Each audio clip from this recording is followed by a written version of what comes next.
I think you'd better go for a dive, Pat. It's good? Sub. We found the sub. There's a sub.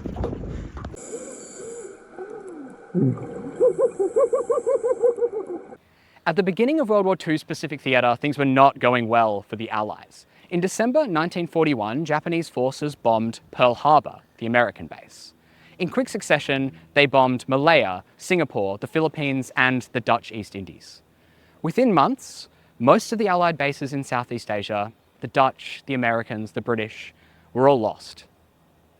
This is the story of finding K11, one of the Dutch submarines that escaped the fall of the Dutch East Indies and somehow ended up here in Fremantle, Western Australia.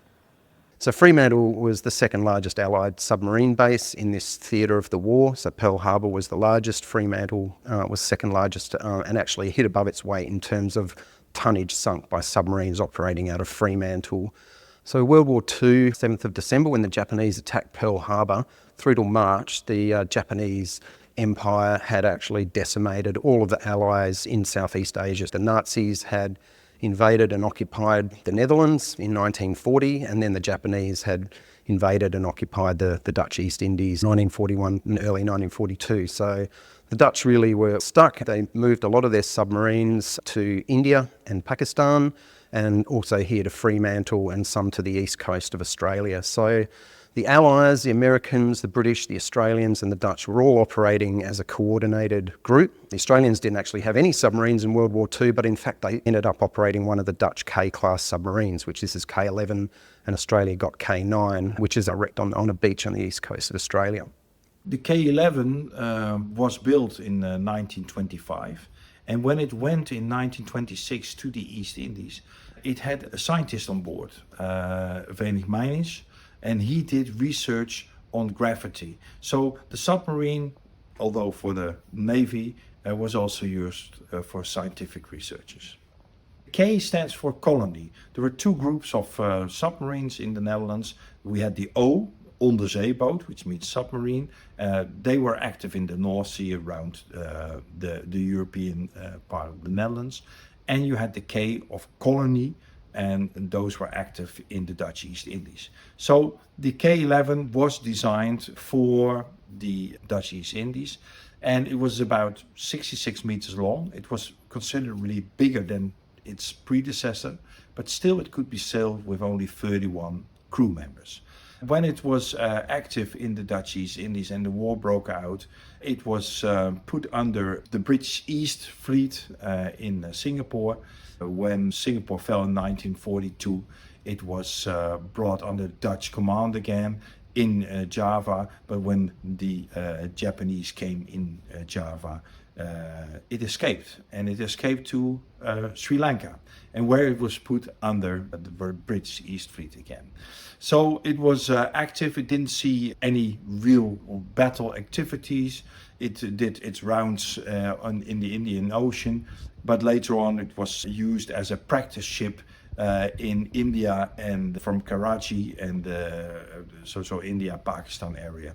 Of course, the tide of the war eventually turned, and one of the key levers was submarine warfare, much of which happened here from Fremantle. In 1945, K11 was transferred to Fremantle for its crew to operate on Allied submarines.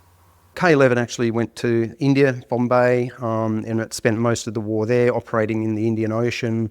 And around 1945, the British requested it came to Fremantle, where the British were operating from. It was asked to go under the Fremantle submarine divisions because they needed some experienced submariners. And these people were very experienced. So they went to Fremantle. The people were dispersed onto different other submarines. K11 operated at the Dutch submarine base at Crawley. And after a while they said, right, it's obsolete, we need to dismantle it, get rid of it. So they brought it down to the World War II slipway here in Fremantle. They took all the lead piping and the batteries, eventually took it over to North Wharf where it sank. So it sank in the river, and it took about 10 weeks to salvage it. It was a fairly major operation. At that point it was after World War II was over, and so late in 1946 it was towed out to the ship's graveyard on the 1st of September and scuttled in the Rottnest ship's graveyard. Off the coast of Fremantle in Western Australia is an area called the Rottnest ship's graveyard, where for 100 years ships were dumped as scrap. The records can tell us what is out there, but they don't tell us exactly where. In recent years, technology has helped us piece together this puzzle. Remote sensing lets us find the wrecks, and technical diving lets us see them. On New Year's Day, we were in the graveyard investigating magnetic anomalies reported by Alistair Cook. He used an aerial magnetometer. These devices detect variations in the Earth's magnetic field that could be geological, or they could be an anchor, an engine, or an iron hull. Many of the magnetic anomalies in the graveyard match up to wrecks that we already knew about, and one in the south recently turned out to be the wreck of Thornleybank, a coal hulk sunk in the 1920s. But one a little bit further south was a mystery. We're out here in 37 metres of water off Wodgemup, Rottnest Island. Dave Jackson and Andy Oakley are over there in the water, and they're diving on some targets we've seen on the side scan. There looks like there's structure there, and this matches up with a magnetometry mark given to us by Al Cook that indicates there could be metal. So fingers crossed it's another shipwreck. We'll see when they come out of the water. I think you'd better go for a dive, Pat. It's good? Sub. We found the sub. There's a sub. We dive the site, and it's quite deep. As we descend, a long shape emerges from the gloom. It doesn't look anything like the other wrecks in the graveyard. And as we get closer, it's very obviously a submarine. There's only one it could be, K11. At this depth, we only have time for a full lap of the site, and then we have to come up. But when the Dutch government heard about the discovery, they agreed to fully fund a recording. So it was over to the full WreckSploration team of rebreather divers. So a lot of divers in Perth would be really familiar with this, a scuba tank. You take it down, you breathe the gas, you go for a dive. Once your tank is empty, your dive is over. For our team, we use rebreathers. Rebreathers are a fantastic technology that extends the amount of time we can have under the water to up to about 4 hours. It does this by taking the carbon dioxide from our breath, putting it through a scrubber, which takes out the carbon dioxide. The rebreather adds some oxygen, adds some helium, and we can continue breathing this same air for about 4 hours. However, of that 4 hours, it's actually only 15 to 20 minutes that we have on some of our wrecks. During that time, we're cruising up and down the wreck on these scooters. This is a Suex scooter. We'll attach some cameras, we have some lights, and in the case of the recently modelled submarine, we took 6,000 photos. That was 2 teams, one running up and down the wreck, just like mowing your lawn, and the other team going crosswise across the wreck. This enables the modelling software to image match all of these photos, tie it together in a nice mesh, and produce this beautiful model that you've seen. The really exciting thing about the submarine site is it's actually only at 40 metres, whereas some of our dives are over 100. 40 enabled us to have 30 minutes on the site. We took a lot of photos. It's a site that's accessible to lots of other people. I'm really looking forward to the public being able to go and see it. Doing this kind of model in such a short turnaround is only possible due to the incredible skill of the WreckSploration divers. Our experience in producing these models, in doing these dives, meant that we were able to come up with a plan to produce this model very, very quickly. And on the day, the team just executed it magnificently. This model has allowed the museum to confirm this wreck is the K11. It's exactly the right length, and all the historical features that are known are obvious. In terms of identifying this site, we only have one submarine recorded scuttled in the Rottnest graveyard, which is the Dutch submarine K11. Because WreckSploration were able to measure the site from their model, we know that this wreck is around 66 metres long from bow to stern, which aligns with our historical records of K11. The breadth of the site is slightly smaller, which makes us think that the widest part of the submarine's likely buried underneath the sand. If you were to dive the site, starting at the bow, you're going to head towards the stern, and then you'll come across a hatch, and then you'll keep heading towards the stern where you'll come across where the Bofors gun was mounted, and there's another hatch there as well. You're going to keep heading towards the stern, and you're going to come across the conning tower where the first officer would have controlled the submarine. Heading towards the stern again, we've got another hatch, and then we've got an area where we've got some cutout sections where there was likely some machinery that was cut out during the dismantling. So this is the bow section on another angle where we can clearly see the torpedo tubes.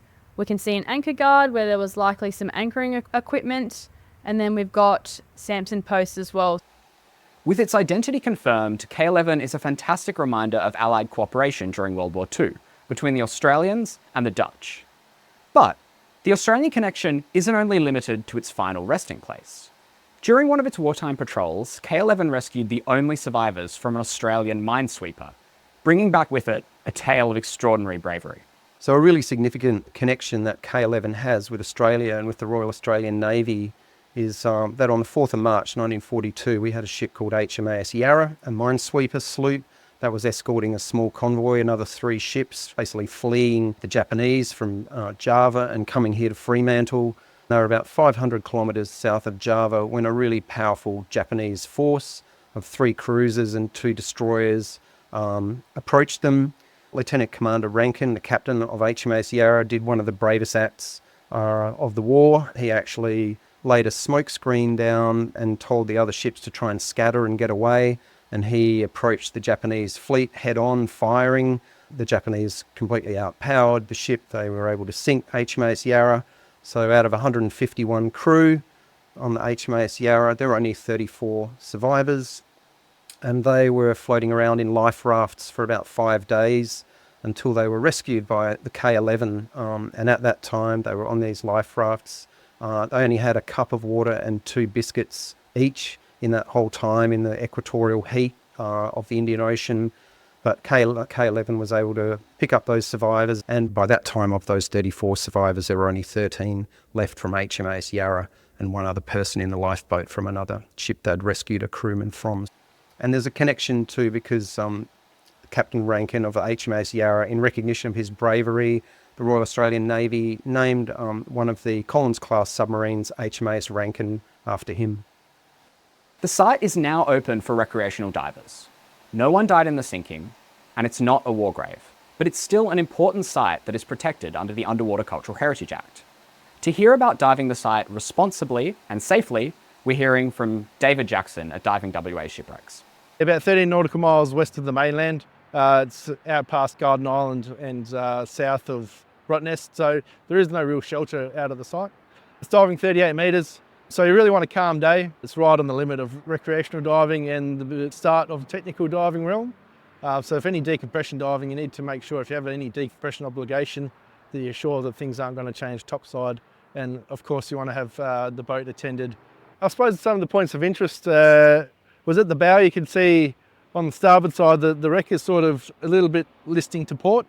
You can see the 2 torpedo tubes at the front. There's a 20-inch torpedo tube and a 17.7-inch torpedo tube. One of the really interesting points to me that I found on the wreck, go aft of the conning tower and you've got the holes that are cut into the wreck where the engines and battery banks and generators have been removed. And you can actually see one of the passageways in that little section. Quite amazing for 31 people that lived on that wreck for extended periods of time. The width of that passageway is probably only about 1.5 feet. And also looking at the hatches, where the escape hatches and where the crew would enter and exit the vessel. I doubt I would fit through any of those passageways.